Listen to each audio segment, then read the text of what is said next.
आज हम पढ़ेंगे क्रिया। क्रिया बच्चों, क्रिया का अर्थ होता है कार्य, और कार्य या तो होता है या फिर किया जाता है। अर्थात जिन शब्दों से किसी कार्य के करने या होने का पता चलता है उन्हें हम क्रिया कहते हैं। जैसे कि कबूतर दाना चुग रहे हैं, बच्चे पटाखे चला रहे हैं, बादलों में बिजली चमक रही है, वर्षा हो रही है। तो बच्चों, आपने देखा कि चुग रहे हैं, चला रहे हैं, चमक रही है और हो रही है। इन शब्दों के द्वारा कार्य के होने का हमें पता चल रहा है। अतः ये शब्द क्या है? क्रिया है। जैसे कि पहले वाक्य में हम देखते हैं, पहले वाक्य में जो कार्य हो रहा है वह हो रहा है दाना चुगने का। अर्थात कबूतर क्या कर रहे हैं? कबूतर दाना चुग रहे हैं। तो चुग रहे हैं शब्दों के माध्यम से हमें कार्य के होने का पता चल रहा है। वही दूसरे वाक्य में देखते हैं, बच्चे पटाखे चला रहे हैं। यहाँ पर भी चला रहे हैं शब्दों के माध्यम से हमें कार्य के होने का पता चल रहा है। और क्या कार्य हो रहा है? यहाँ पर पटाखे चलाने का कार्य हो रहा है। वही तीसरे वाक्य में देखते हैं, बादलों में बिजली चमक रही है। तो इस प्रकार से चमक रही है, इन शब्दों के माध्यम से भी हमें कार्य के होने का पता चल रहा है। और क्या कार्य हो रहा है? यहाँ पर बादलों में बिजली के चमकने का कार्य हो रहा है। वहीं चौथे वाक्य में हम देखते हैं, वर्षा हो रही है। हो रही है शब्दों के माध्यम से भी हमें कार्य के होने का पता चल रहा है। तो इस प्रकार से जिन शब्दों से किसी कार्य के करने या फिर होने का पता चलता है उन्हें हम क्रिया कहते हैं। तो क्रिया की परिभाषा इस प्रकार से होगी कि जिन शब्दों से किसी कार्य के करने या होने का पता चलता है उन्हें हम क्रिया कहते हैं। अब हम पढ़ेंगे धातु।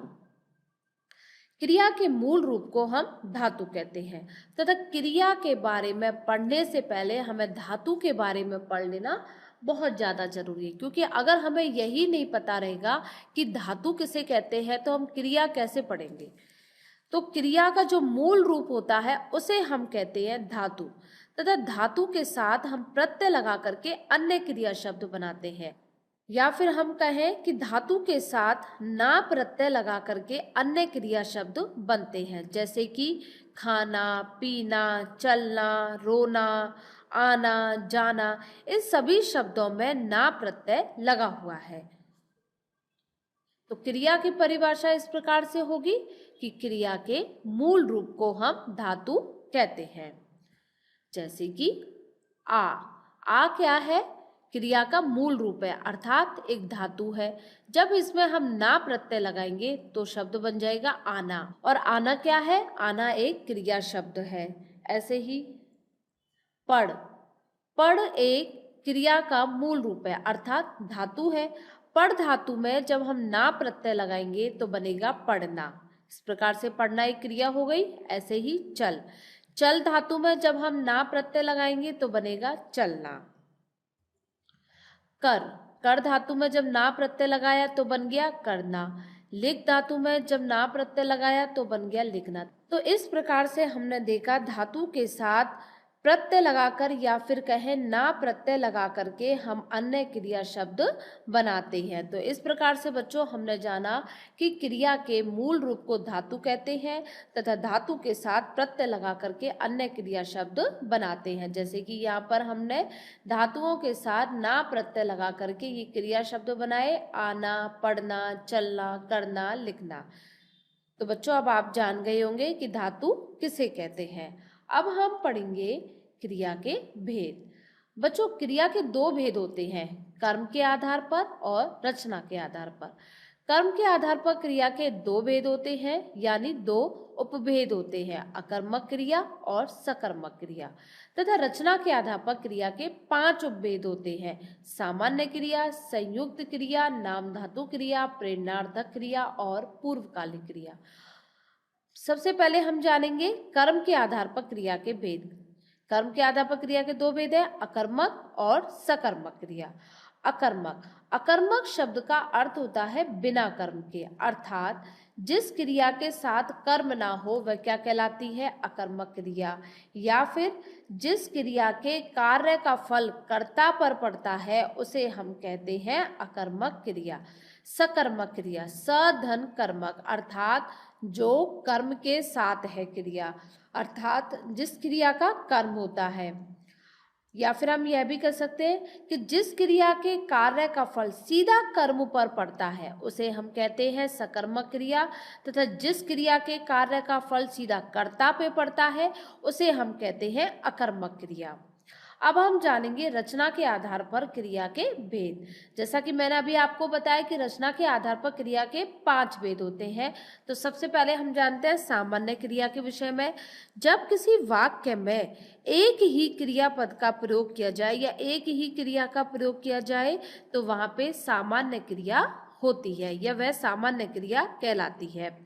संयुक्त क्रिया, जब दो या दो से अधिक क्रियाओं से बने क्रियापद एक क्रिया के रूप में प्रयोग किए जाते हैं तो उसे हम संयुक्त क्रिया कहते हैं।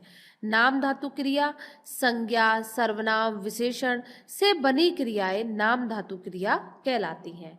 प्रेरणार्थक क्रिया, जब कर्ता स्वयं कार्य ना करके किसी अन्य को काम करने को प्रेरित करता है, किसी अन्य से वह काम करवाता है, तो ऐसे वाक्य में जो प्रयुक्त क्रिया होती है वह प्रेरणार्थक क्रिया कहलाती है। पूर्वकालिक क्रिया, जो क्रिया मुख्य क्रिया से पहले होती है उसे हम कहते हैं पूर्वकालिक क्रिया। तथा इसमें जो बात ध्यान रखने योग्य है वह यह है कि पूर्वकालिक क्रिया में अधिकतर क्रिया के साथ कर प्रत्यय जुड़ा होता है। जैसे कि बच्चा रो रो कर सो गया।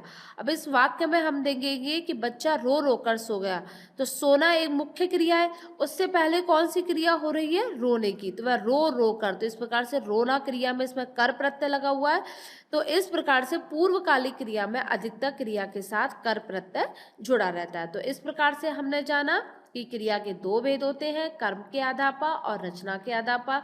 कर्म के आधार पर क्रिया के 2 भेद होते हैं, अकर्मक क्रिया और सकर्मक क्रिया, तथा रचना के आधार पर क्रिया के 5 भेद होते हैं, सामान्य क्रिया, संयुक्त क्रिया, नाम धातु क्रिया, प्रेरणार्थक क्रिया और पूर्वकालिक क्रिया। अब हम करेंगे कुछ प्रश्नों का अभ्यास, जिससे आज आपने इस वीडियो के अंतर्गत जो भी कुछ सीखा है या पढ़ा है आप उन प्रश्नों का अभ्यास करके अपना मूल्यांकन कर सकें, यानी आप जान सकें कि आज आपने कितना सीखा है। तो पहला प्रश्न है, क्रिया का मूल रूप कहलाता है धातु, नाम धातु, अधातु या फिर सामान्य क्रिया? इसका सही उत्तर है धातु। क्रिया का मूल रूप धातु कहलाता है। अगला प्रश्न है, कर्म के आधार पर क्रिया के कितने भेद होते हैं? कर्म के आधार पर क्रिया के 2 भेद होते हैं, 4 भेद होते हैं, 3 होते हैं या फिर 5 होते हैं? आपने इसका उत्तर सोच लिया होगा। इसका सही उत्तर है 2। कर्म के आधार पर क्रिया के 2 भेद थे, सकर्मक क्रिया और अकर्मक क्रिया। अगला प्रश्न है, रचना के आधार पर क्रिया के कितने भेद होते हैं? 2, 4, 3 या फिर 5? इसका सही उत्तर है 5। रचना के आधार पर क्रिया के 5 भेद होते हैं। अगला प्रश्न है, दिवाली मनाई जा रही है, उपयुक्त वाक्य में से क्रिया शब्द छांटिए। दिवाली मनाई जा रही है या फिर ख व ग दोनों, अर्थात मनाई और जा रही है दोनों? इसका सही उत्तर है ख व ग दोनों, अर्थात दिवाली मनाई जा रही है। इस वाक्य में मनाई जा रही है, ये सारा वाक्य क्या है? क्रिया है। अगला प्रश्न है, हंसना सामान्य क्रिया का मूल रूप है, अर्थात धातु क्या है हंसना सामान्य क्रिया की? हंस रहा, हंस, हंसे, हंस रहे। इसका सही उत्तर है हंस। हंसना सामान्य क्रिया का मूल रूप क्या है? हंस।